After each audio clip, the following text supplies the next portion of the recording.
ఎక్కడైనా ల్యాండ్ పై ఇన్వెస్ట్ చేయాలని అనుకుంటున్నారా? అయితే ఫ్యూచర్ సిటీలో ఇప్పుడే ల్యాండ్ పీస్ పెట్టుకోండి. పూర్తి వివరాలకు మాకు కాల్ చేయండి.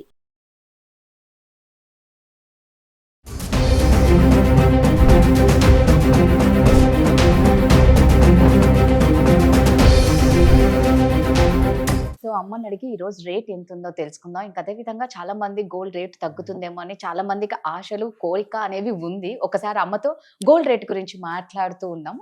అమ్మ నమస్తే. అమ్మ నమస్తే అండి. నేను ఇందాక అన్నట్లు రేటు తగ్గుతుందేమో అని నిజంగా చాలా మంది ఎదురు చూస్తున్నాం. అవును, అమ్మ తగ్గినట్టే తగ్గుతుంది, వెంటనే పెరిగిపోతూ ఉంది.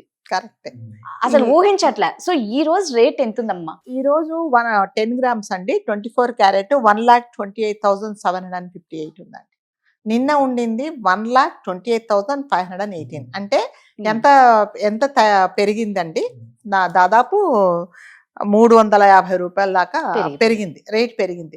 సో మనం చెప్పలేమండి ఇది ఇప్పుడు పెరుగుతుందో ఎప్పుడు తగ్గుతుందో తెలియదు, ఎంత తగ్గుతుందో తెలియదు. భారీ తగ్గింపు అంటే అందులో 50 రూపాయలు తగ్గింటుంది అంతే.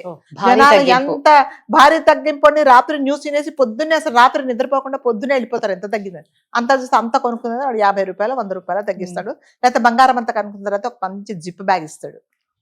సో అంతే, దానికే మనోళ్ళు సంతోషపడిపోతారు. అంటే మీరు అంటే నిజంగానే బంగారం అనేది చాలా మంచి ఇన్వెస్ట్మెంట్ అండి. మన దగ్గర డబ్బులు ఉండి నిజంగానే మనం కొనుక్కుంటే చాలా మంచిది.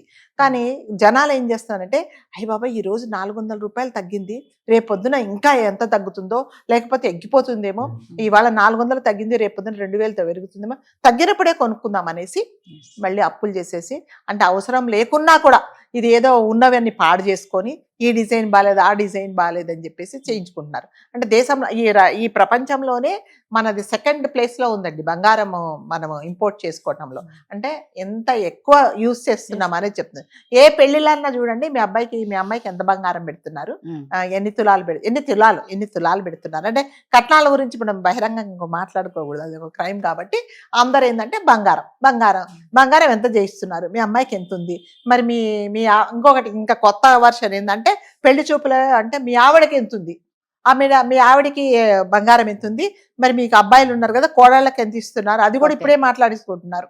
మరి తర్వాత ఎంత ఇస్తారు, 12 గాజులు ఉంటే 6 ఇస్తారా, 2 ఇస్తారా, 3 ఇస్తారా, అవి నిజంగానే ఉన్నాయా? ఇంకా ఒక ఫ్యామిలీలో చూశారు రాజుగారు, పాపం పెద్ద ముత్తైదు చక్కగా ఏమిటి నిండా బంగారం ఇదేంటి మట్టి గాజులు వేసుకొని మధ్యలో గాజులు వేసుకుంటే ఆవిడని ఏం చెప్పారంటే, నీ వయసు అయిపోయింది కదా, ఇప్పుడు నీకు బంగారం ఎందుకు, మళ్ళీ ఎన్ని రోజులు బతుకుతావో అరిగిపోతాయని, నీకు అవసరం లేదని రోల్డ్ గోల్డ్ చేయించి ఆ బంగారం తీసుకొని పిల్లలు పంచుకున్నారు. దారుణం కదా, ఎన్ని రోజులు ఉంటుందో ఆమెకి తెలియదు, ఆమెను అనుభవించాలి.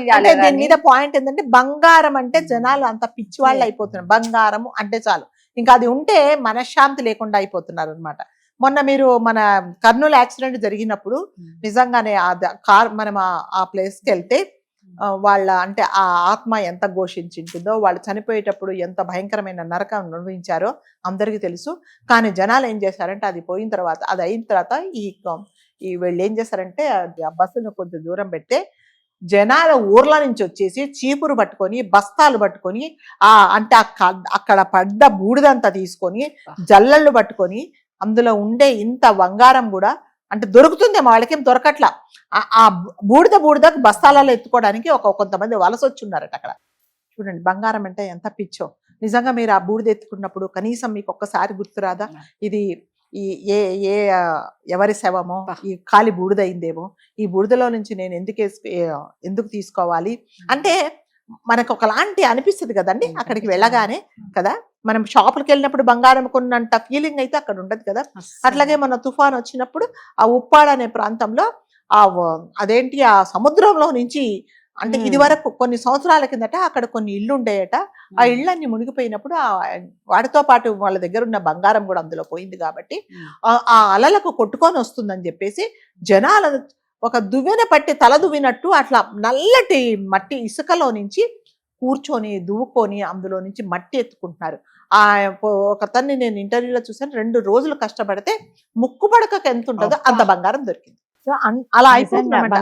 అయితే వాళ్ళు పోలీసు వాళ్ళు చెప్తున్నారు, సెకండరీ వాళ్ళు చాలా బలంగా అలలు వస్తున్నాయి, మీరు కొట్టుకుపోతారంటే మాకు తెలుసు ఎప్పుడు అలలు వస్తాయో, మాకు అట్లాంటిది అంత భయం లేదు, మాకు ఒకవేళ వచ్చినా ఎలా తప్పించుకోవాలో తెలుసు అని. అంటే ప్రాణాల కంటే బంగారం అనేది అంత విలువైపోయింది అనమాట. కాబట్టి అప్పులు చేసి కొనడం మాత్రం అది అస్సలు మంచిది కాదండి. అప్పులు చేసి కొంటే ఏమవుతుందంటే ఇప్పుడు 50 రూపాయలు తగ్గిందని నువ్వు అక్కడ కొన్నావు, రేపు పొద్దున ఎక్కుతుందని మరి అక్కడ వడ్డీలు కట్టుకోవడానికి ఎంత అవుతుంది చెప్పండి.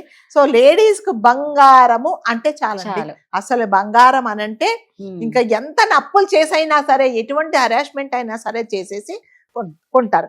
బంగారం తయారు చేసే షాపుల పక్కన కాలువలు ఉంటాయి కదా, పొద్దున అయ్యేసరికి ఆ కాలువల నుంచి తీస్తూ ఉంటారు. ఆ నీళ్లు పట్టేసుకొని చిన్న అసలు వాళ్ళు వదలరండి. ఎప్పుడు షాపుల వాళ్ళే చెయ్యరు. కాకపోతే వాళ్ళు ఏం చేస్తారంటే వాళ్ళని కూడా కొంతమందిని హైర్ చేసుకొని ఆ లాస్ట్ దాంట్లో కూడా వెతుకోమని చెప్తారు. దొరుకుతాయి. ఎందుకంటే వాళ్ళు ఆ గోల్డ్ స్మిత్లు ఇలా కొడతారు, కొట్టినప్పుడు ఆ చిన్న చిన్న రవ్వలు పడిపోతాయి. పడిపోయినప్పుడు మన వాళ్ళు జనరల్ గా మీకు తెలుసు బంగారం వ్యాపారాలంతా మార్వాడి వాళ్ళే ఉంటారు. మార్వాడి వాళ్ళు అగ్గిపుల్ల మీద ఉండే పైనది కూడా పోనీయడు వాళ్ళు. కాబట్టి వాళ్ళు హైర్ చేసుకొని అందులో నుంచి కూడా వాళ్ళతో పని చేయించుకొని వాళ్ళు తీసుకుంటారు.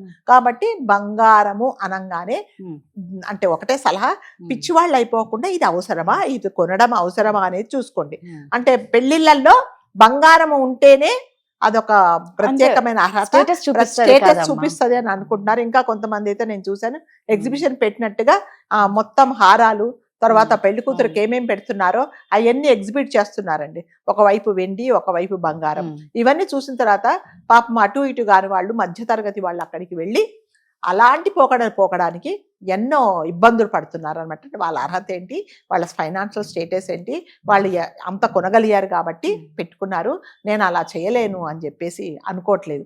వాళ్ళకు లాగా మనం అని చెప్పేసి లేనిపోయిన అప్పులు చేస్తున్నారు. సో మీరు అన్నట్టుగా బంగారం ఎప్పుడైనా మళ్ళీ నేను బంగారం కొనుక్కోవని కొనుక్కోండి, కానీ అది అప్పులు చేసి మాత్రం కొనరు. నిజంగా మీ దగ్గర సఫిషియెంట్ గా డబ్బులు ఉంటే, ఇప్పుడు మీ వారికి ఏదో బోనస్ వచ్చింది, లేకపోతే మీరు చిట్టీలు వేసుకున్నారు, మీకు డబ్బులు వచ్చింది, చీరలు అవి మీరు చీరలు 10 లక్షల రూపాయలు, 5 లక్షల రూపాయలు, 2 లక్షల రూపాయలు చీరలు కొన్నా కూడా ఇప్పట్లో ఉంది కదండి. మళ్ళీ ఇప్పుడు లేడీస్ కు చీర వర్షంలో కట్టిన చీర మళ్ళీ అస్సలు రిపీట్ చేయకూడదు, అసలు చేయకూడదు. అది దాన్ని ఏం చేస్తారో తెలియదు. ఇది ఎప్పుడు మళ్ళీ షాపింగ్, రేపు ఎవరింట్లోనే వెడ్డింగ్ అయితే మనకు షాపింగ్ మొదలైతే వాళ్ళ ఇంట్లో.